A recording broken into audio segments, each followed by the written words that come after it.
Good afternoon and welcome to the Midday News. Here's what we have in the bulletin. More reactions to U.S. President Trump's mass deportation executive order. Probe launched after Clarendon teacher allegedly gives students alcohol and drug.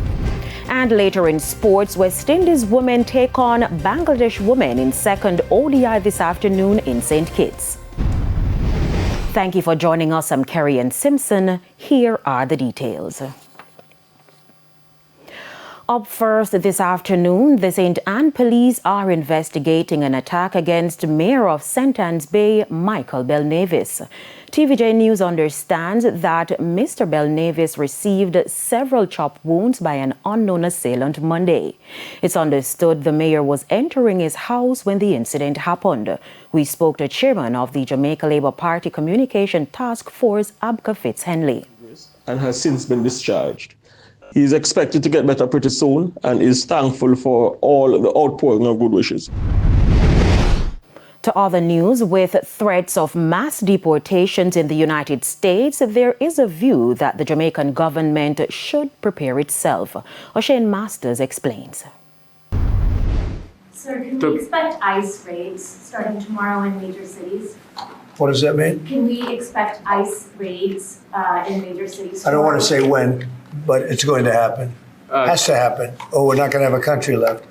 U.S. President Donald Trump standing firm on his promise to rid the United States of illegal migrants. And Jamaica, like any other country globally, has to fall in line with the possibility of many Jamaicans being deported back to our shores. It's something which is of concern, as many of these individuals left the island when they were mere children and have never looked back. Now, with the U.S. Immigration and Customs Enforcement Agency, ICE, to step up raids based on the advice of the president, at least one political commentator wants the Andrew Holness-led government to start looking at the possibilities of the influx of people. Lloyd B. Smith is, however, hopeful that there will be a delay in the deportation of individuals, but in the interim, I would suspect that the government would have to look around and see if it could find maybe some space where tents could be put up and that sort of thing to provide temporary shelter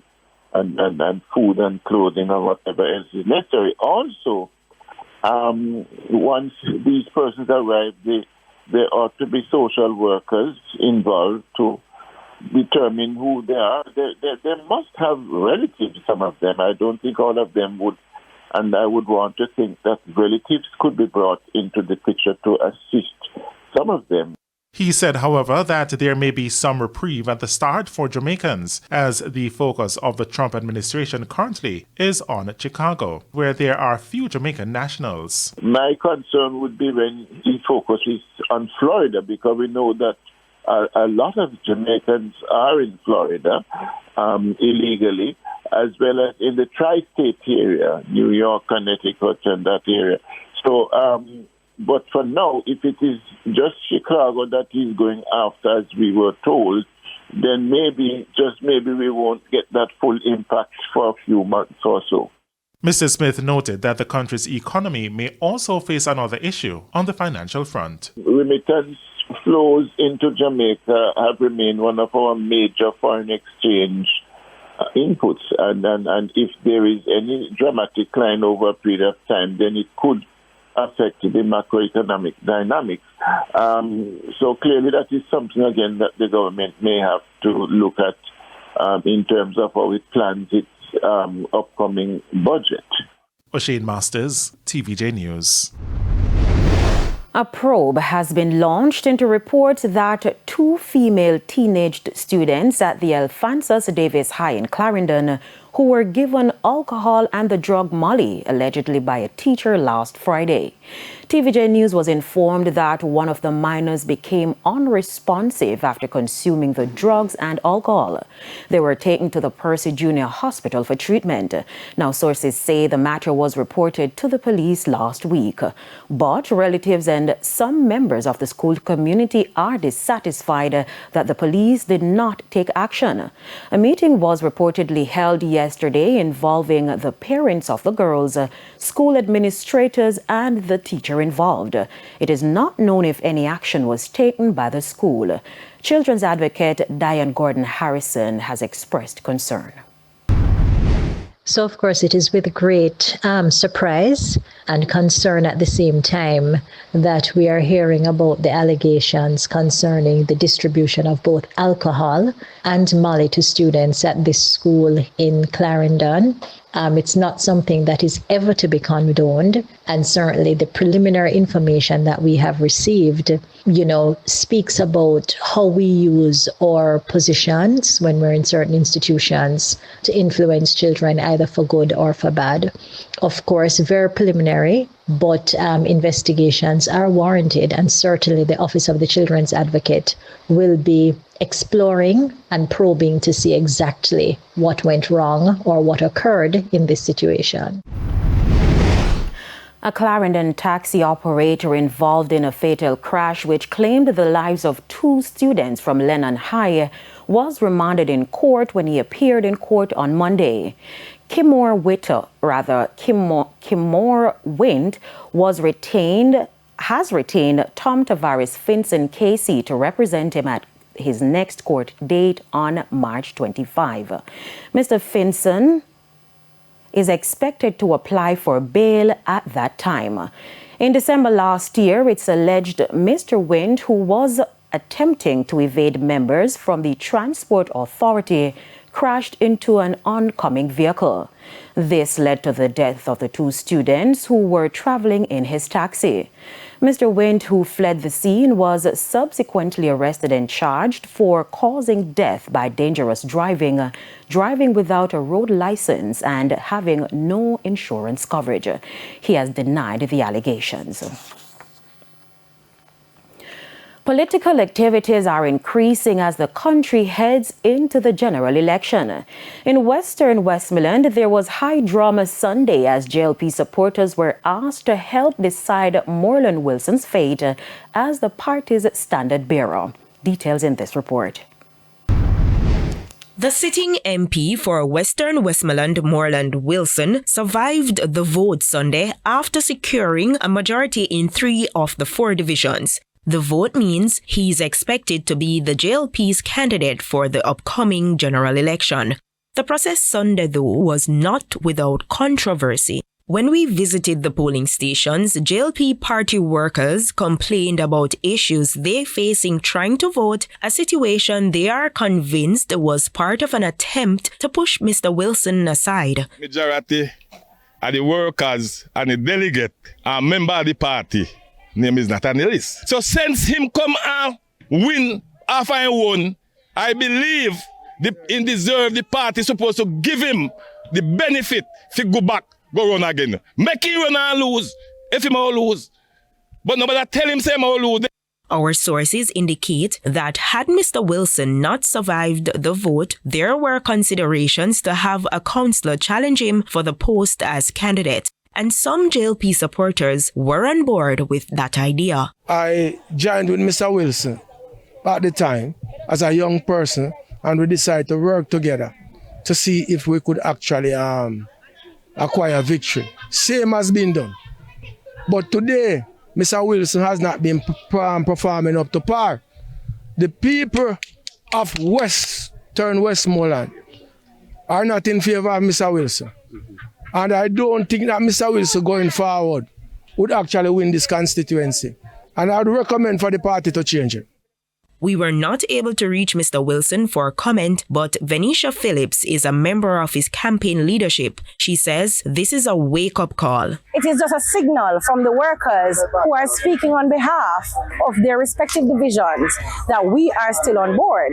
It is also a signal that says, MP, pull up your socks. We have some issues, we have some pain points, and we would like to have those addressed.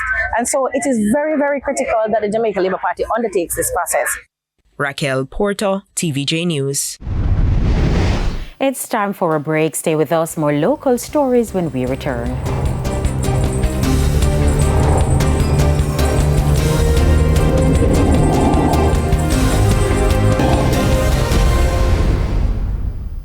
Welcome back. Continuing the news.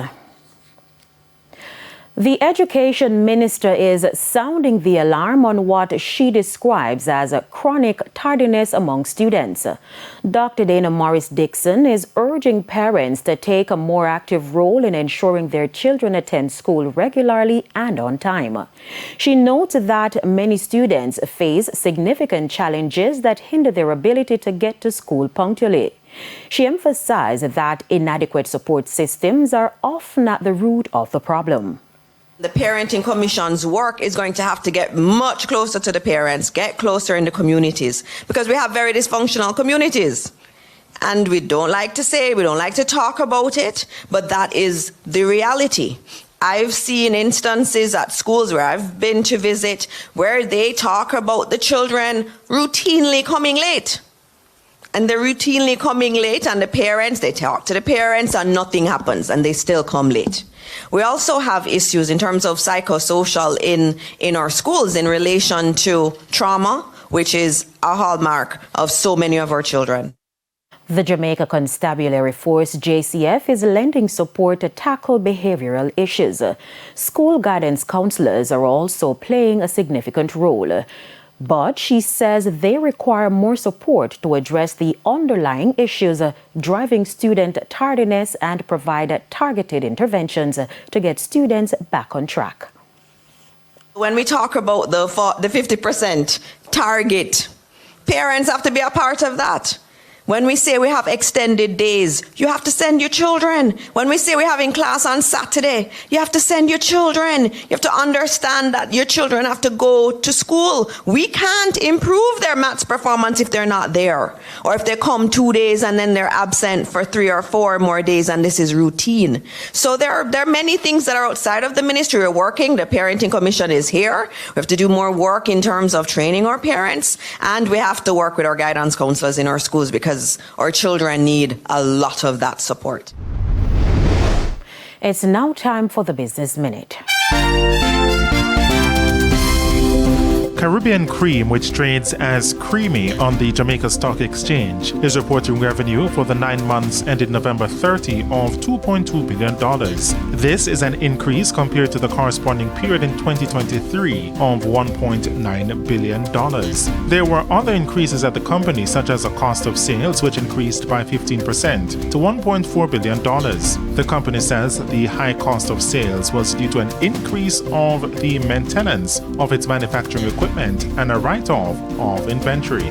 Meanwhile, gross profit was up 16% at $729 million for the 9 months. Further afield, Canada has for now evaded tariffs that U.S. President Donald Trump threatened to impose on the country as soon as he takes office. But after being sworn in on Monday, Trump said the tariffs on Canada and Mexico could come on February 1. In the meantime, he's ordered federal officials to review U.S. trade relationships for unfair practices, including those with Canada, Mexico, and China. Mr. Trump pledged import duties of 25% on Canada and Mexico, as well as 10% on global imports and 60% on Chinese goods. For the Business Minute, I'm Shane Masters. Time now for the top regional and international stories. In the region, Cuba's president has condemned President Donald Trump's decision to put the island back on the U.S. list of state sponsors of terrorism, calling Trump's action an act of arrogance and disregard for the truth. Cuba's Foreign Minister Bruno Rodriguez also issued a scathing response. He said Trump's determination is to increase the punishment and the economic war against Cuban families. The Biden administration had announced on January 14 that it would remove Cuba from state sponsor of terrorism lists. Cuban officials have advocated for their country's removal as a state sponsor of terror, which triggered stringent economic sanctions in addition to more than 6 decades old U.S. embargo. On the international scene, U.S. President Donald Trump has signed an executive order to begin the process of withdrawing the U.S. from the World Health Organization. The newly inaugurated U.S. president approved the document after arriving back at the White House. It was one of the dozens of executive actions he put his signature to on day 1 in office. This marks the second time Trump has ordered the U.S. to be pulled out of the World Health Organization. Trump was critical of how the international body handled COVID-19 and began the process of pulling out from the Geneva-based institution during the pandemic. President Joe Biden later reversed that decision. Carrying out the executive action on day one makes it more likely the U.S. will formally leave the global agency. And those were the top regional and international stories. I'm Antonia Atkinson, TVJ News. And we now head to a quick break. When we come back, we'll have your midday sports report.